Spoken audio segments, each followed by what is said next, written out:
Welcome to Wild Bill's Media and the Arts podcast.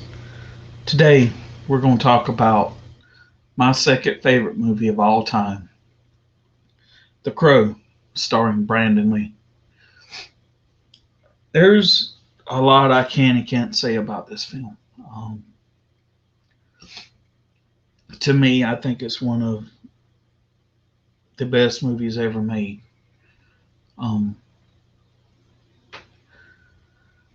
For those of you who do not know, The Crow was based on a comic book by James O'Barr that was published in 1989 by Caliber Comics. It was an underground comic that become a under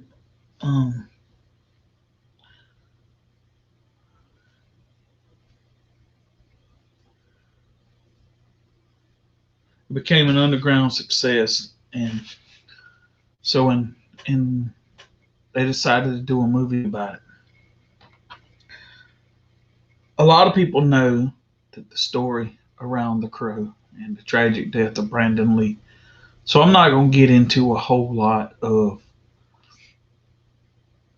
details about Brandon Lee's death and what happened. I have an episode of a podcast I done that I will put the link in the description below in the thing too, so you can go and listen to that podcast and hear my theories on the death of Brandon Lee. But The Crow was being filmed in Wilmington, North Carolina, and it was played with a lot of setbacks, a lot of on set accidents and just stuff going wrong and all that stuff. And that's basically what led to the death of Brandon Lee. But getting into The Crow. The Crow is basically about a underground musician named Eric Draven who was brutally murdered along with his fiancee Shelley, who was raped and beaten and died later at the hospital.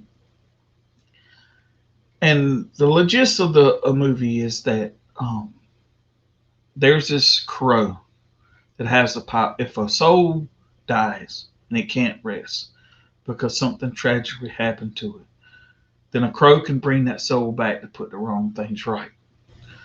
So basically, a year later to the day of their untimely death, a crow raises Eric from the grave to revenge him and his fiance's death.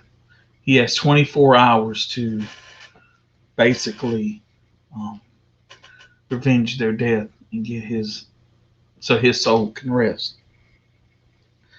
This is a dark film. It is rated R. It is not your typical comic book movie. I think this movie set the tone for some of the comic book movies that come later on after this. But The Crow was a worldwide phenomenon, and it became a big cult following in the Gothic community because of just the way the movie was. It was a dark movie, and it fell right into that. There was a lot of merchandise made from The Crow that sold in places like Hot Topic and everything, because I remember back in those days, Hot Topic was more like a goth store than it was anything else. Now it sort of kind of becomes kind of another store, but back in the day, I remember they're selling all kinds of Crow stuff from that era. But in the movie, right, after he avenges Shelley, or he has to go through and avenge their death and everything, and he runs into a friend of theirs named Sarah, who's a little girl, and he really can't be friends with her because he's dead or he's a spirit and she's alive. And he has this kind of a thing to where he feels obligated to, tell her that he's back, but he can't because she's alive and he's basically like a ghost. And at the end of the movie, he has to wind up saving her from the main guy that had him and his wife murdered. There was also 3 sequels to this movie. One was called The Crow, City of Angels. Another one called Crow Salvation, and the last called The Crow Wicked Prayer, which none of them had the success of the first movie. A lot of people look back upon it now and said there never should have been a sequel made because the sequels were horrible. They were just terrible movies. Now, they did do a spin-off TV series called Crow Stairway to Heaven, which was starred in by Mark Dacascos. And it actually got great ratings. It was a show that was doing really well. But the company that was doing the show, I think, got bought out by Universal or something. And Universal didn't want to put the money into it, so they canceled the show after the first season. But the show was getting great ratings.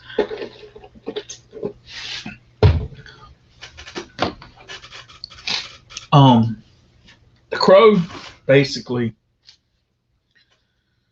was released in 1994. Was released in theaters. It was both a critical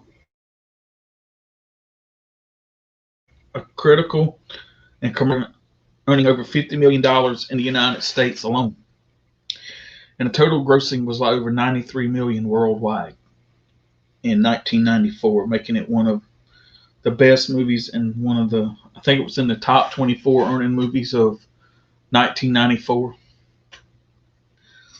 It has a real cult following. A lot of it has to do with the tragic death of Brandon Lee. But the thing I wanted to say about The Crow was it was the movie that was going to make Brandon Lee a sensation. He was going to be bigger than his father ever was. Brandon Lee proved one thing in The Crow, that he could act and that he could be a dramatic actor. He could be whatever kind of actor anyone was looking for. He could do it. He was more than just a martial arts star. He was more than just following in his father's footsteps. I mean, the man could really act. And that was brought in portrayal in The Crow. It was Brandon's true testament of him being a great actor. A lot of people don't know, but The Crow was actually never going to be released. It wasn't even going to be finished after Brandon's death. But due to Brandon's mom and his fiancee, Eliza Hutton, Miramax thrown in another $8 million to finish the movie. Pretty much, just about all of Brandon's scenes were done, except for I think a couple small scenes that he had to do. And his stunt double was put in his place, and they were able to computer generate his face over the stunt double to finish the movie in just a few kind of small scenes. And I guess the rest of the filming of the movie was, that was it. I don't know if there was any more that had to be done after he had, but as far as his part of the movie, it was pretty much almost done. When he got shot on March 31st,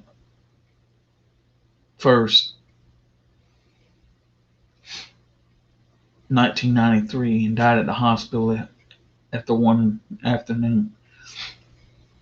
Brandon was supposed to marry his fiancee Eliza Hutton on April 17th, 1993, a week after the completion of The Crow. But it never happened because Brandon died March 31st.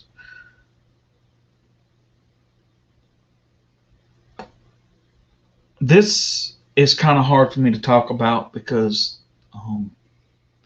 I was such a huge Brandon Lee fan. And I remember the day I heard of his death, and I just couldn't believe it. And I was like, oh my God, they got to be joking, right? And then I saw it all over the news everywhere, and I knew then that it was true. Um, the Crow was filmed in Wilmington, North Carolina. Said a lot of things just went wrong with The Crow from beginning to end. Some people believe that the Crow franchise is cursed. The Crow movies are cursed because a lot of accidents and a lot of things plagued all three sequels after that. Accidents and stuff happened, and they've been trying to do a reboot and remake of The Crow since 2008, and be it is yet to start principal photography. There were several names that was signed on to do the movie. One was Luke Evans. Uh, Another was, and the most recent one was Jason Momoa from Aquaman. He was supposed to have been Eric Draven in The Crow, and he backed out of the film because the film never got off the ground. And so a lot of people believe that the Crow franchise is cursed, and a lot of people believe that they shouldn't do a reboot of the movie, and that The Crow, the original film, should be Brandon Lee's lasting legacy to us all. And some people agreed that there should never been sequels to the movie, that it should have just ended after the first movie. But you got what you got. This picture that I have up on the screen here is the original poster concept and the cover for the VHS and the DVD release of The Crow. I love this shot. This is one of the final scenes in the movie where he's walking into when he's opening up the big doors to the church there, where he's going in to save Sarah at the end of the movie. And it's just a phenomenal scene, and it almost like as I don't know, it's almost eerie to a certain extent, you know? It's almost like walking into the light, maybe. It is, it's just a phenomenal movie, The Crow. I'm sorry, guys. Kind of, I'm kind of getting all bumbled and stumbled and everything because I had a lot more I wanted to say about the film. But I guess, to me, it's just a testament of a great actor and a well written script. And like I said, a lot of people still hold this movie as one of the best comic book movies ever made. Um, a lot of people love Brandon's performance in this movie, and it gets a lot of good reviews no matter where you read The Crow at. Is The Crow a perfect movie? No. Is The Crow could The Crow have been better? Could there have been things better about the movie? Yes, they could have been. But I guess for kind of a $23 million budget and with all the things that went on with The Crow filming and the tragic death of Brandon Lee, it basically, you got what you got. But still reminds of being a phenomenal film. I want to read a quote that Brandon Lee uh, quoted in his last on-screen interview ever, and it's from a book called Sheltering Sky.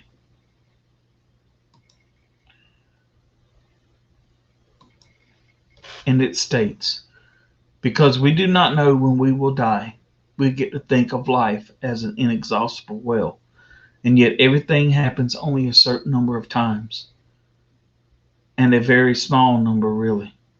How many more times will you remember a certain afternoon of your childhood, an afternoon that is so deeply part of your being that you can't even conceive your life without it? Perhaps 4 or 5 times more, perhaps not even that. How many more times will you watch the full moon rise? Perhaps 20, and yet it all seems limitless." That right there was also inscribed on Brandon Lee's tombstone. And it was basically a testament to the love of him and his fiancee, Eliza Hutton.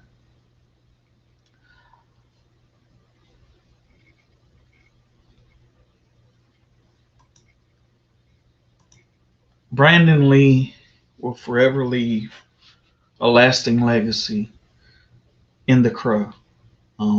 It is a testament to a man who was a great actor, a man who died way before his time, when his career mainly just started taking off. This year, March 31st, 2001, will be the 28th anniversary of the passing of Brandon Lee. And it's funny, he was 28 when he died. His father died at the age of 32, at the height of his career. And Brandon was just fixing to explode into Hollywood stardom, and he was fixing to be, I think, bigger than his father ever was. And yet, I guess we'll never really know. I recommend that if you've never seen this movie, go watch it. It's not a movie by not a perfect movie by any means of the stretch, but it's a great movie. And it shows you a testament of life, love, and what someone would do if they got to come back and revenge his fiance's death. The comic book also was